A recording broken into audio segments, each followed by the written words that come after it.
In today's Threading Thoughts podcast, we talk about some very basic law structures and law that is required for startups. For most founders, the idea and the pursuit of the idea takes up quite a bit of their effort and time, but they fail to realize that a strong legal framework is incredibly important to make sure that their startup is legally strong as well as able to sustain itself in a very transient environment. In this particular podcast, we talk about basic legal structures, the tax slabs, separate SOPs for entrepreneurs, basic GST, PAN and TAN information, and a lot more.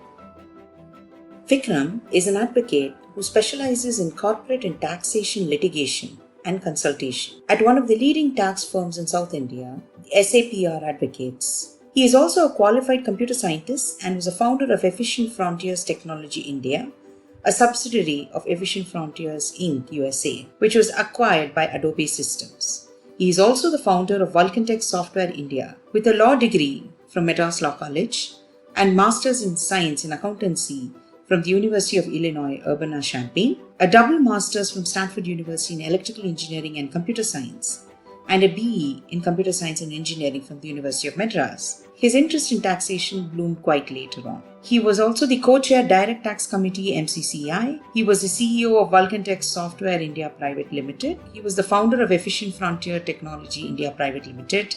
And he was a research associate at HP Research Labs in Palo Alto. His expertise is on litigation, consultation, advice, and opinions for leading corporates and clients. He has also been invited as a speaker at multiple forums and as an invited lecturer for Advanced Transfer Pricing course, University of Maastricht, Netherlands. He has also written multiple book chapters and has been an invited speaker at the International Conference on Alternatives to Transfer Pricing at Helsinki. Vikram is also the director of several leading companies in South India, and he is the director of Enthought USA. He is also the management committee member at the Madras Literary Society, member governing council, Agni College of Technology, Chennai, and trustee, RMT Matriculation School. Absolutely. And talking about taxes and deductions, can you just give a brief overview of the tax slabs? Why or who should actually file for their income tax? Because that seems to be a bit chaotic that, do I really need to, if I'm getting it in cash, it's under the radar, I mean, does it even matter to anybody? So that's something that would really help. So definitely. So the slabs were pretty simple, in fact, till last year. And the basic idea has always been this, right? That there are 3 slabs based on your age. The first one is less than 60 years. The other slab is more than 60, and the other one is more than 80. Right? They call normal citizens the senior citizens, and then they're super seniors. Right. And the slabs are slightly different. If I remember right, till last year, it essentially is, and it continues, that it is 2.5 lakhs for people who are less than 60. It is 2.5, it's 3 lakhs for people who are more than 60 but less than 80. And it's 5 lakhs for people who are more than 80. And what do I mean by that, right? What it essentially means is that if your net income, right, at the end of the day, I'm talking about tax calculation, we'll come about return a little later. How do you calculate your tax? So you basically take your income, right? As an individual, you take your income from various sources. It may be, for example, pension income, it may be interest income, it may be salary income. You basically have all of that and you calculate net income. And you also have to remember, while doing this net income, one of the cool things about the Income Tax Act is it provides 2 kinds of things. One is called an exemption, the other is called a deduction. And there are totally, if you look at it, something like 70 kind of deductions possible, and there are a whole bunch of exemptions possible, right? Now, exemption classic case is house rent allowance and things like that, right? So there are ways to calculate this, right? And the idea with an exemption is it doesn't form part of your income itself. So the difference between an exemption and deduction is an exemption will count as if that income never formed a part of your income itself. Let me give you an example. So suppose you get 100 rupees. If that 100 rupees is exempt under the Income Tax Act for whatever reason, your total income, the total income at the starting point itself is 0. Right? That 50 rupees is exempt, then your income is 50 rupees, right? 100 minus 50, right? So that is at that top level, it's called a source level itself, it's been exempt, right?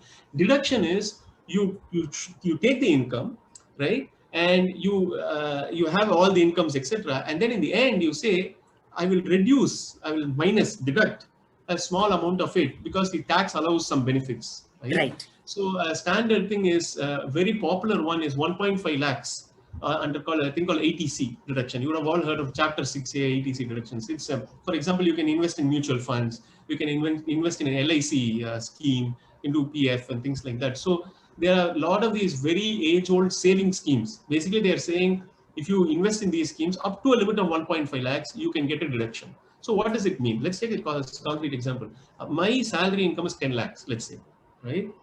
And out of the 10 lakhs I received, I did put 1.5 lakhs into some LIC scheme, right? Which Right. is allowed under the act. They'll all be notified. There are particular things. You should be careful while doing this, right? And you should see whether this comes under the deductions in the act. So what it means is, my end of the day, my net income as per the act is that 10 lakhs. As you remember, individual income, I cannot take expenses at all, unfortunately, right? So it's 10 lakhs, and then you can deduction. This is a 1.5 lakh. So minus 1.5 lakhs.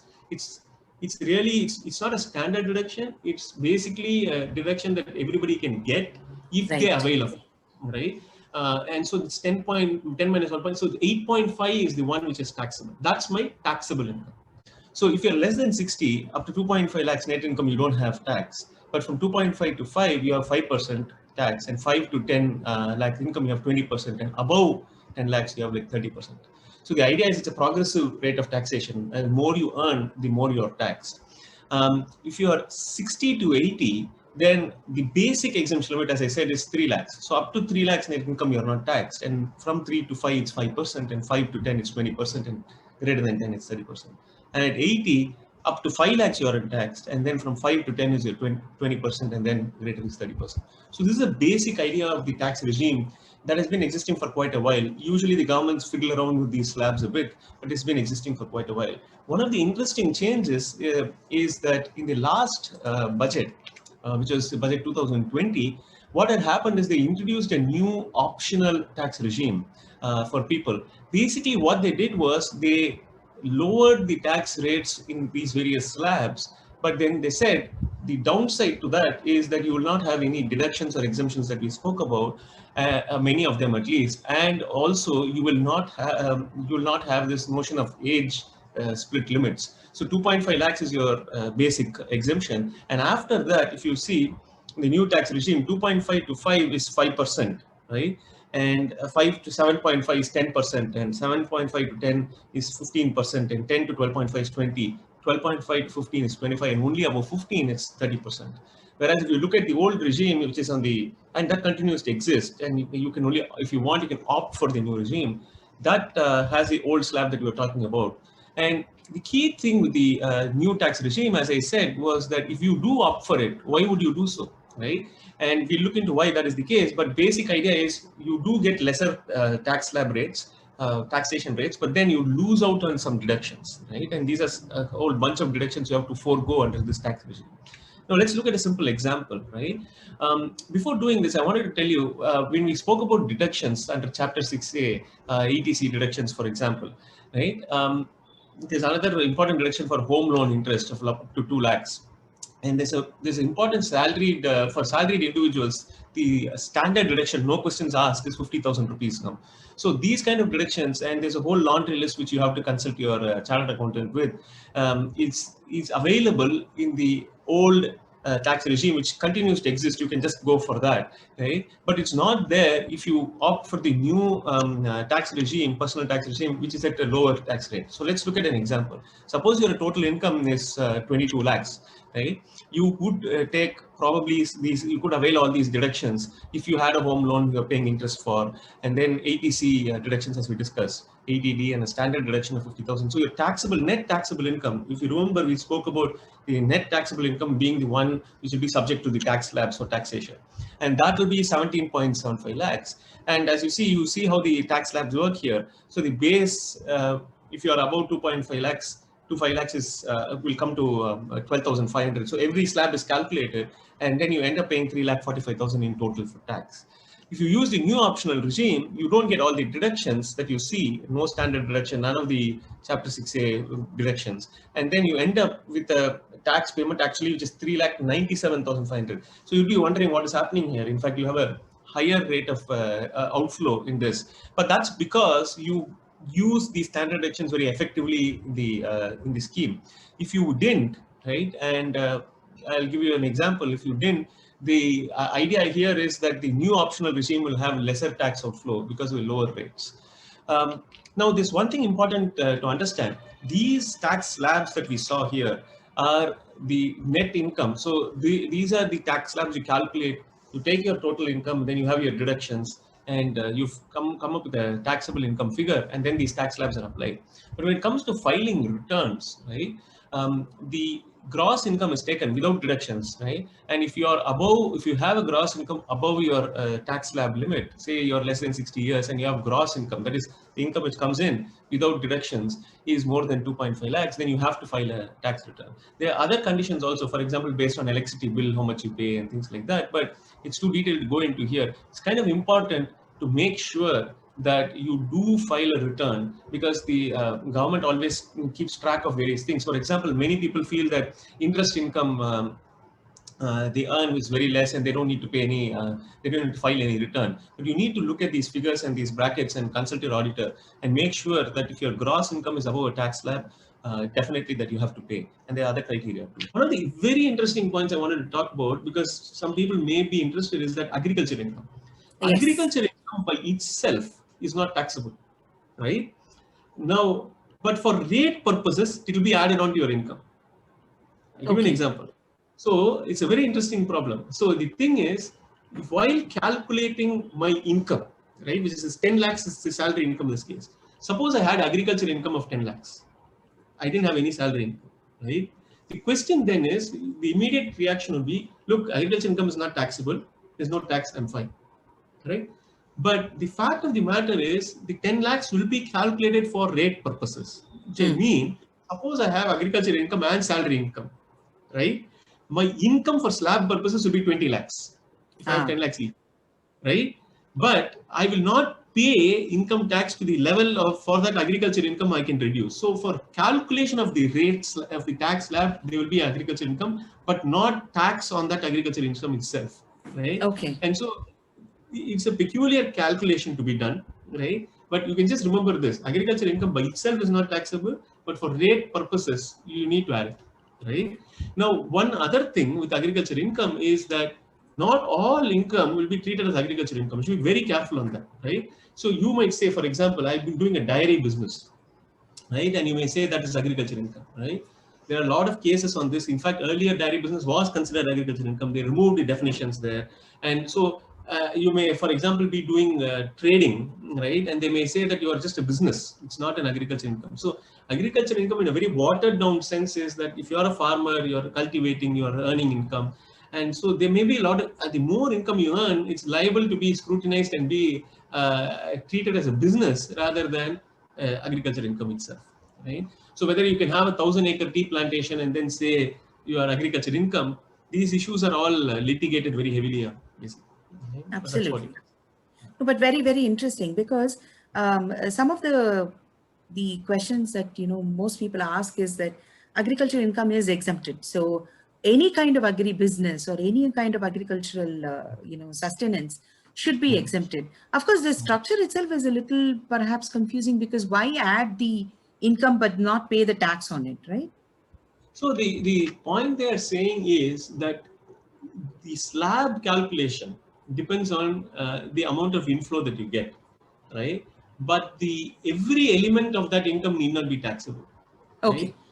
I had mentioned that it's used for rate purposes and said that it will be added to your total income other than agricultural income, and then the total will be taken for your tax slab calculation. But then you will back out the effect of the agricultural income tax itself, because agricultural income itself is not taxed. So this seems a little confusing. So I'll leave you with an example. It will take a while for you to digest it, but this example is a simple one. Let's say you have 7,50,000 rupees as your total income from various things, say salary or anything like that, excluding your agricultural income, and you have 1 lakh of agricultural income. For tax purposes, as I said, it will be considered as 8,50,000. And then if you're less than 60 years, as you know, it's pretty easy to calculate. So it's 12,500 from your 2.5 to 5 lakhs. And then beyond that, there's a calculation. So it's 82,500 will be your tax slab calculation.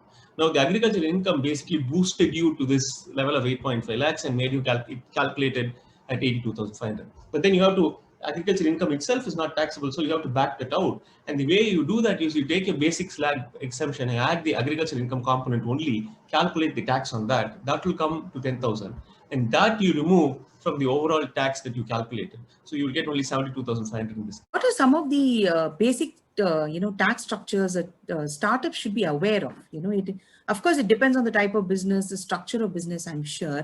But something that as a startup and I walk into, to pay my taxes or, what to understand even my tax structures. What are some of the basic tax structures I should remember?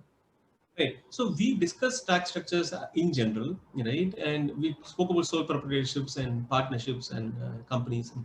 In a sense, for a startup, one of the key things is to raise capital, is to raise money, right? And the only structure that I would say really lends itself to that is a company, right?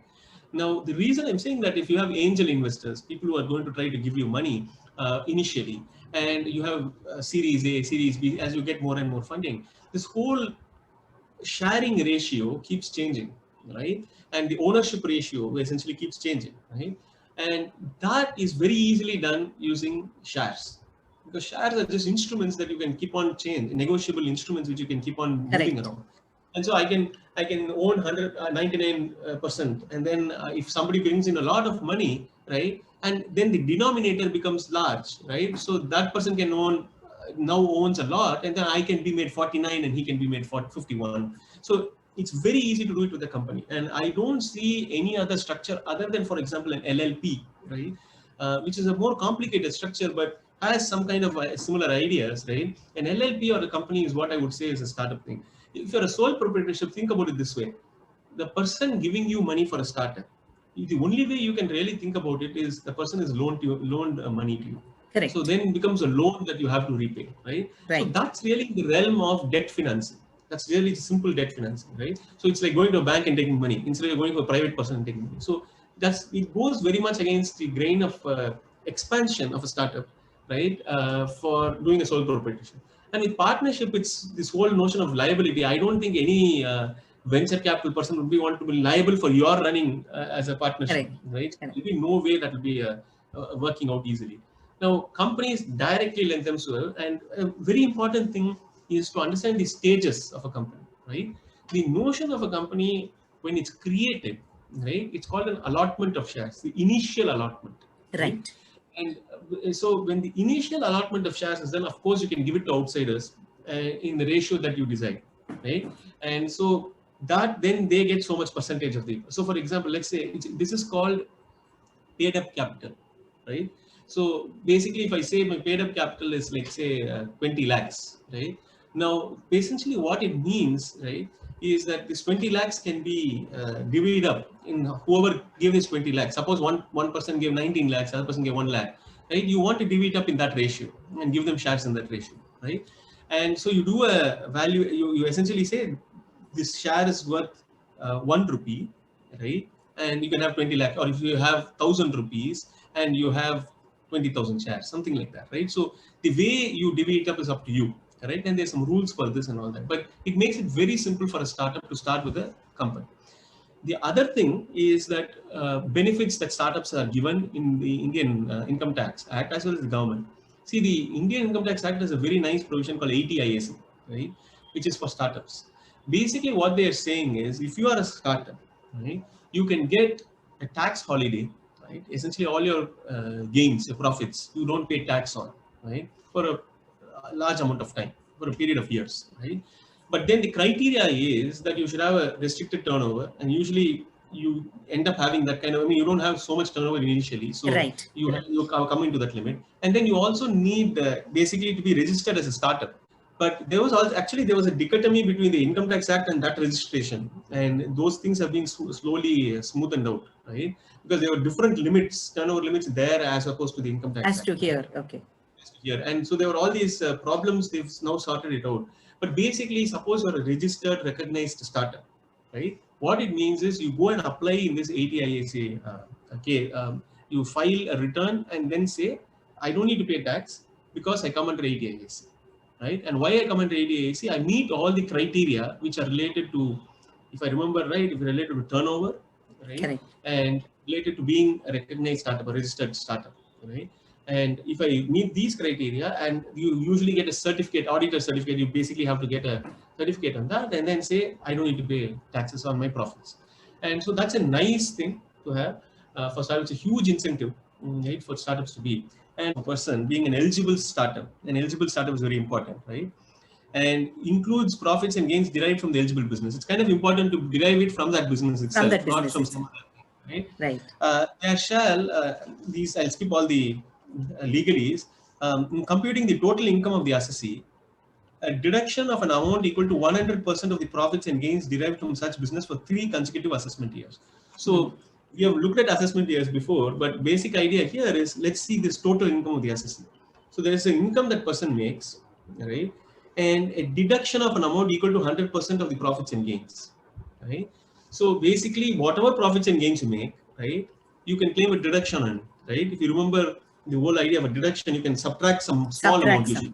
I said, in case of personal, you have this paltry 1.5 lakhs. Suppose you make 50 lakhs salary, you still have this 1.5 lakhs, right? And now the cool thing in this case is this, the entire 100% of the profits and gains. So you don't pay taxes. So when you have profits and gains, the tax you pay on. But when you deduct the profits and gains, you're basically zero. So your total net taxable income is zero, and hence you don't pay taxes on. So it's an incentive for startups to do that, right? Now, the deduction is for 3 consecutive years, right? But the interesting thing with these 3 years, in fact, I wanted to point out, is that the option of the assessee, it can be 3 out of any of the 10 years, right? Okay. So the cool thing is, let me read it out. The deduction specified in section 1 is the option of the assessee may be claimed by him for any 3 consecutive years out of the, it says 7 here. I'll check this. I think it's 10 years. So it's 10 years. Beginning this eligible startup is incorporated. So the reason for that is be very clear, right? The reason for that is, imagine you're a startup. It's kind of useless to have the first 3 years getting tax breaks because you don't make a profit anyway. Right. You're taxable only on your profits, right? If you're going to make losses, giving a deduction is really of no use, right? So what they are saying is, out of the 10 years, hopefully in 7 years, for example, you by that time you start making profits, and then the 3 years you choose in the last 3 years, typically that's what's going to happen. You don't need to pay taxes, which is a further incentive for you to run the startup to a place where you can start making good profits. Right? Correct. The other interesting thing, I think, with the more interesting thing that people don't discuss that much about, right, is the huge amount of provisions, in fact, in the Act, which are very, very, very friendly towards venture capital funds. Right? There's sections called 1023 FA. I mean, there's a whole bunch of sections on that, and we may not have, it's a separate lecture by itself, but essentially they allow venture capital funds to invest in startups without having a lot of structural problems in place, very easily invest in startups. And also the money that they earn, there's a lot of tax benefits on them. Right? And so this essentially the key thing the government has done, on one hand, incentivize the startups to go under ATIAC to not be taxable, but the other hand, make it easy for funds to come in. Capital flow is very important, and that's what they've done, right? So that has to be praised a lot in the sense of now you have a very mature and robust venture capital ecosystem because of this concept of a venture capital fund, a venture capital trust. All these are well defined, a lot of amendments and things like that in recent years in the Act. So this both sides of the equation. Now, moving on, right? So very clearly a startup, you want a company, right? You want to create it very easily. There is some overhead in creating a company. You need to have a minimum amount of capital, right? There are some stipulations like 1 lakh and things like that, right? Recently, this budget, by the way, has made 1% companies possible and things like that, right? So earlier you need a minimum of 2 shareholders and things like that. Right. So a lot of stipulations. Typically, a company secretary is a person who can walk you through it. You typically spend something like 50,000 to 1.5 lakhs, essentially paying for all the formalities of a company, right? And then, of course, you need the capital itself. But these are small things compared to the funding that you will hopefully get, right? And so these are necessary, and companies are regulated. You have to have a PAN, you have to pay taxes, you have to make sure that you withhold taxes, a lot of these things. And it's very careful, you should be very careful to have professionals advise you on that, right? Now, coming to startups themselves as companies, the question then becomes, right, if I am a startup, right, what is it that I gain, right, in just having a company, right, and getting money in, right? As I said, getting in money will be share capital, right? That puts in money and then you divvy up shares. But then the Yes. company, the government came up with this notion of an angel tax, right? Correct. And that caused a lot of problems and that caused a lot of worry, right? Now, the angel tax at a very basic level is this, right? It was not intended to be, according to me, it was not intended to be angel tax at all, right? What they were trying to plug was a completely different idea, right? And which is why they have come up with things saying relax, don't worry, right? For startups. So the reason is this: there's a section called 56.210, right? And the earlier sections called 56.2.7a, 7b, and all. But the ideas are very simple. A recipient of money, right? Whether it be property, whether it be immovable property, whether when I say property, I mean tangible property. Like you can have Correct. shares, you can have jewelry, you can have cash, you can have immovable property, you can have intangible property, you can have all this. Any kind of recipient. Suppose they get something. When I say something, it's a very wide term, right? They get something for a value, right? For a value which is less than the fair market value of that. Isn't Okay. it clear? Isn't it clear that they've got a benefit? Yes. Give an example. Suppose you get a house which fair market value is 5 crores, but you paid 2 crores for it, right? So I am the recipient of the house, right?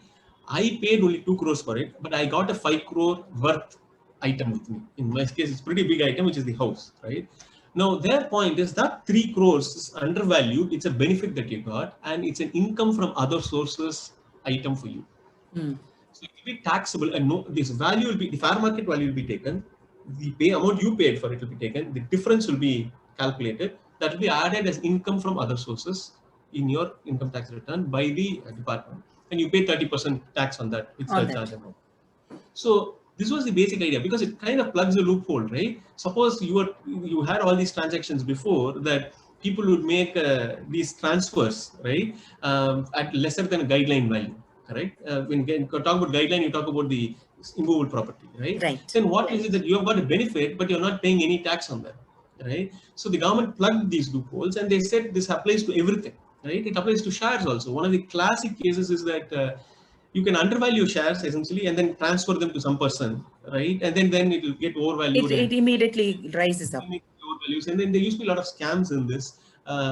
So you could transfer it when it was a penny stock, right? It was very low stock, and then you can pump up the value, right? And so there's a lot of very detailed scams on all of this, and a lot of tax planning, tax avoidance, etc. But the very basic idea is that you are getting something for less than what it is, right? It's on the recipient side. On the giver side also, right, they have equivalent provisions, right, saying that if you're transferring, you get something called a capital gain, right, if you are gaining of the capital transfer. So if you're transferring at a lesser than market value, you have done something wrong. So the capital gain will be on the market value with the calculation of Right. the value. So this on the transferor side and the transferee side, right? So this applies to shares also. When you say property, it applies to all kinds of property, right? Now, there are issues on whether it should be done both sides, right? The department can go after both people, the transferor and transferee. All those are separate issues. But let's come to angel tax here, how it relates to this. When it comes to shares, their point was that if you are getting shares at a lesser value than what it is, right, then the recipient is essentially benefited, Right. correct? So the problem here is if you look at startups, correct, these people will put huge amounts of money in, right, and they will get shares, correct? So the valuations will be on a future potential, correct? It will never match a fair market value, Correct. correct? And so their point is immediately that difference would be taxed. Ah.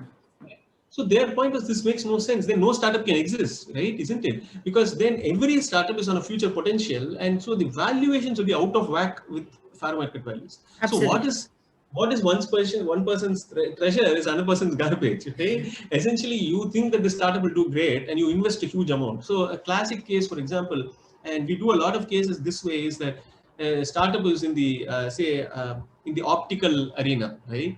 And you expect the sales to be 2000% in the next 5 years. So you value that, and you kind of bring in the money, and then you're allotted shares on that.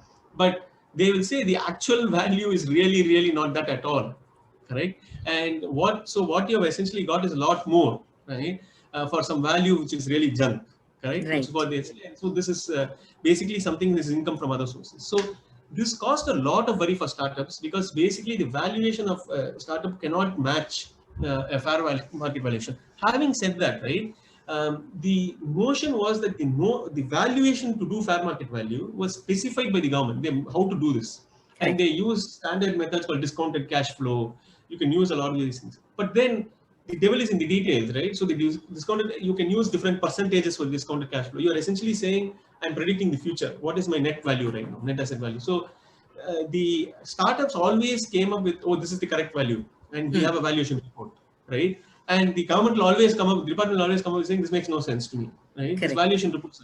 So a classic case is, for example, let's go back to the optical case, right? The person basically said in this case, we are going to establish 300 stores and this value, and 600 stores at that value, and this will be our profit.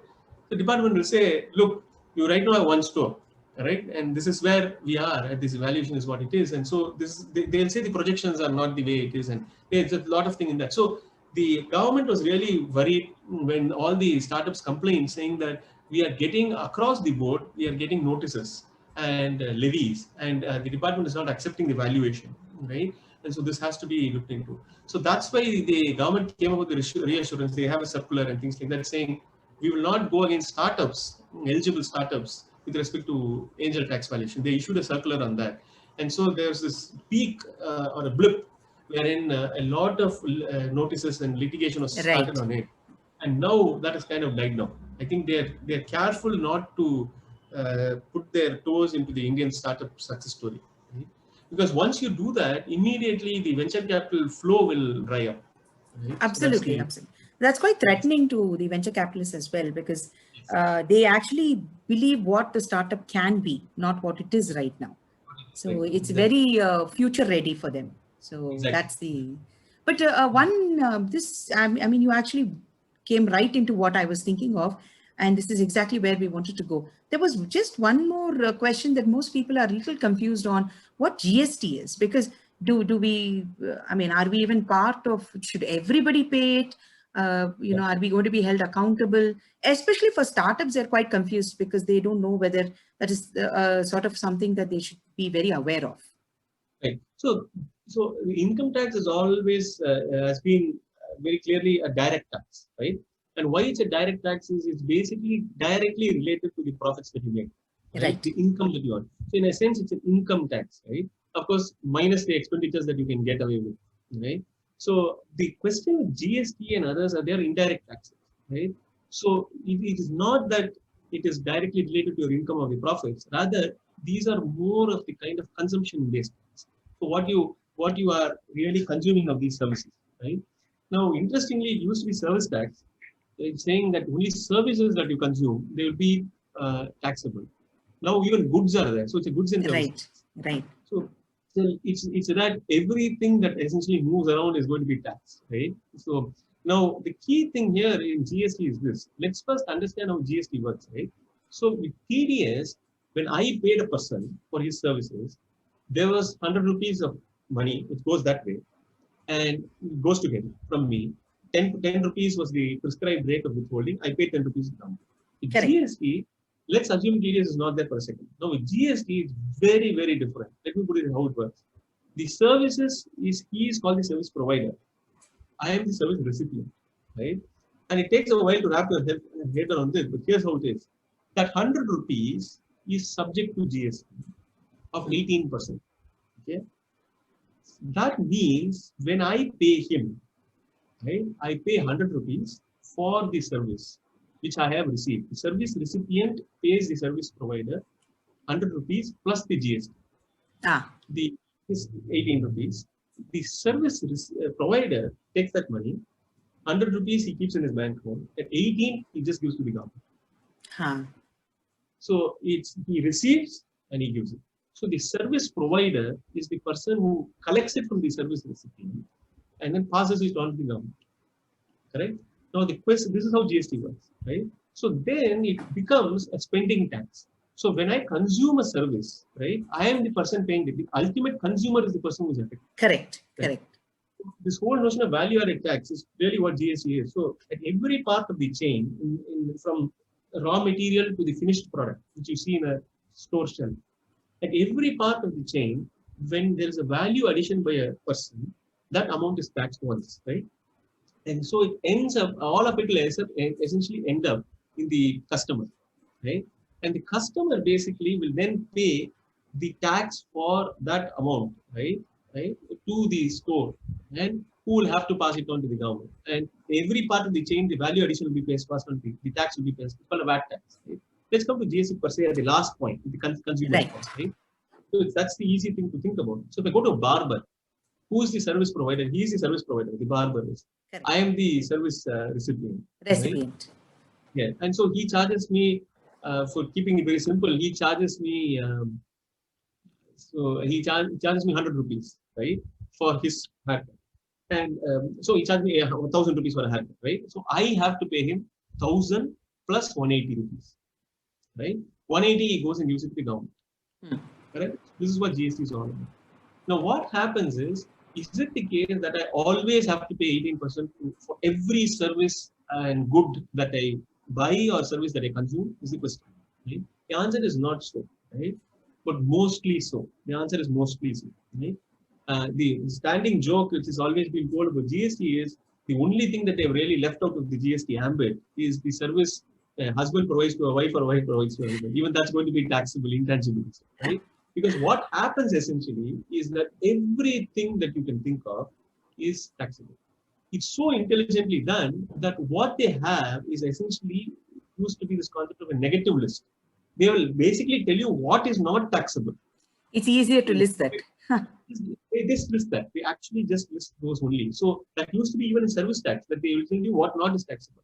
In fact, can you imagine in 1990, I think Raja Chalaya Commission, one of the commissions in the 1990s, right, came up with service tax, which is a precursor to GST, right? And had 3 items or 4 items. And look where we are now. Basically, every item other than the ones which are exempted, right? For example, petroleum is exempted.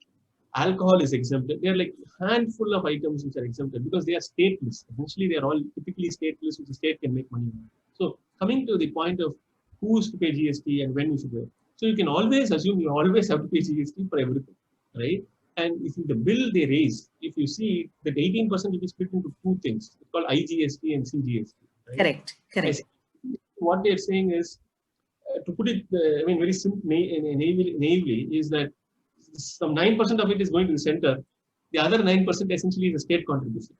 But if it goes to the center, and they're supposed to essentially share with the state, which never happens, right? So that's what the problem is. But anyway, so the 18% is what your outflow is. Question is, who is exempt, right? Now, there are some people like schools. It's like for example, education institutions, medical hospitals, etc., who are exempt, right? So they are these notified people who are exempt, right? And only those will, when you ask their services, let's be very careful here. When you ask their services and consume them, or their goods and consume them, you don't need to pay GST on that. You need to pay, right? And they will tell you that because they will basically say this is we are exempt from GST, right? All others basically have to charge GST on it, right? Interestingly, think about it this way: what if a school pays for service? Very much they have to pay GST. Imagine this: the school rents from an individual a building for the school. They are paying the individual. The service provider is the one who will be collecting the GST from the service recipient, no doubt, but he is responsible for that GST, right? And he has to pay the government for that. So he will charge GST. But the school itself is exempt. So when the school gives a tuition to a child, right, collects tuition, they don't need to charge GST because they are the service provider. The recipient individual who need not pay. That's the typical idea. Now, of course, there's a lot of controversy. Imagine you can imagine a hospital, right? Now the question is, a pharmacy, will it pay?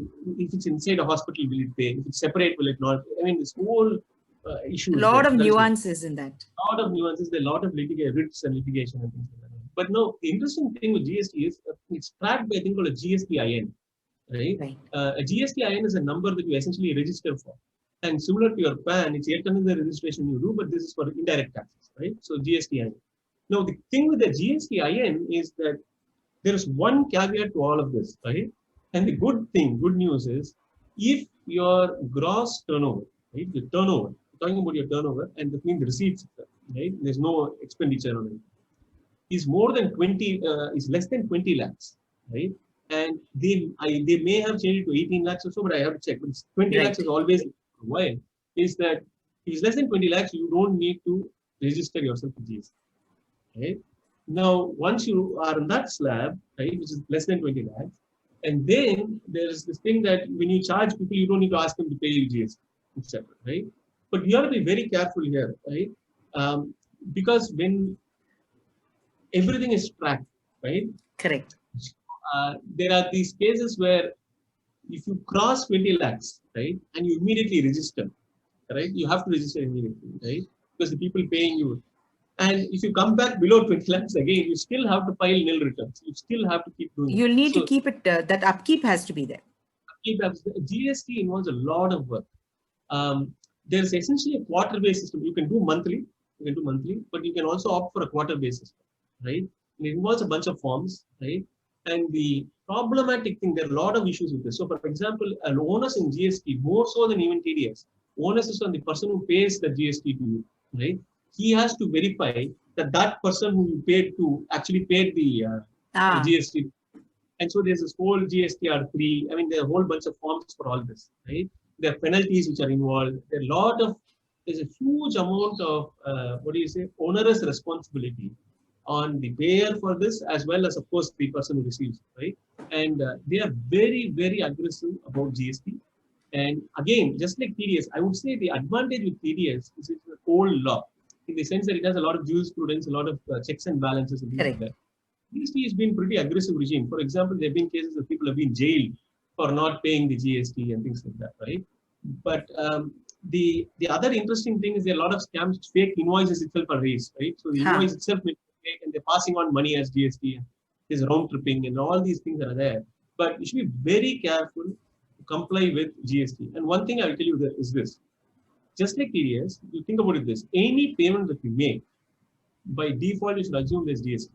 If you feel that if you're told that there is no GST, you first have to verify from them, get documentation from that site, right, that there is no GST, and figure out that the turnover is less. I mean, you have to make sure, right, that they are not essentially giving giving false information. Correct. In fact, the onus is on you to be more careful. And in fact, in many cases, many people, what they do is they say that we are paying you 18%, whatever it is, right? And it's up to you to not. You can essentially file a refund of that. Right. And then you file a refund and get it. It's not our problem, right? And what will happen immediately, as you can think in the department, when you pay the 18% to him, right? You file your returns, GST returns, right? And you will see this 18%. The department will immediately know he has the 18%. Correct. Which is there, and then he'll get caught on it and things like that. So there's this whole tracking system which is there. It's just safer to say I'm going to pay, and it's up to them to do. And there are a lot of other with respect to export. For example, I'll give you a simple example. Suppose there is a person who's a consultant sitting in India who offers services to a UK company, right? The service is abroad, right? So export of services does not have GST.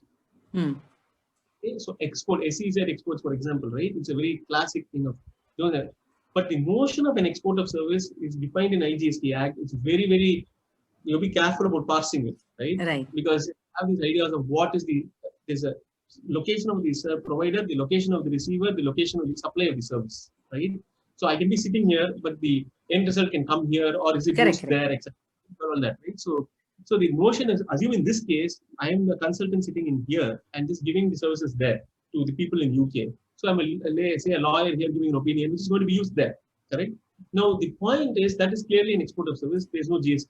But can you imagine, these are called zero-rated supplies, right? This is a peculiar thing, right? These are called zero-rated. So when you say zero-rated, they are not, they're slightly different from exempt, right? I was talking about exempt in hospitals, but These are they are not taxable, but they are zero rated. So they make how they do zero rated is they are saying you raise the invoice with GST, let that person pay in convertible foreign exchange to you with GST, right?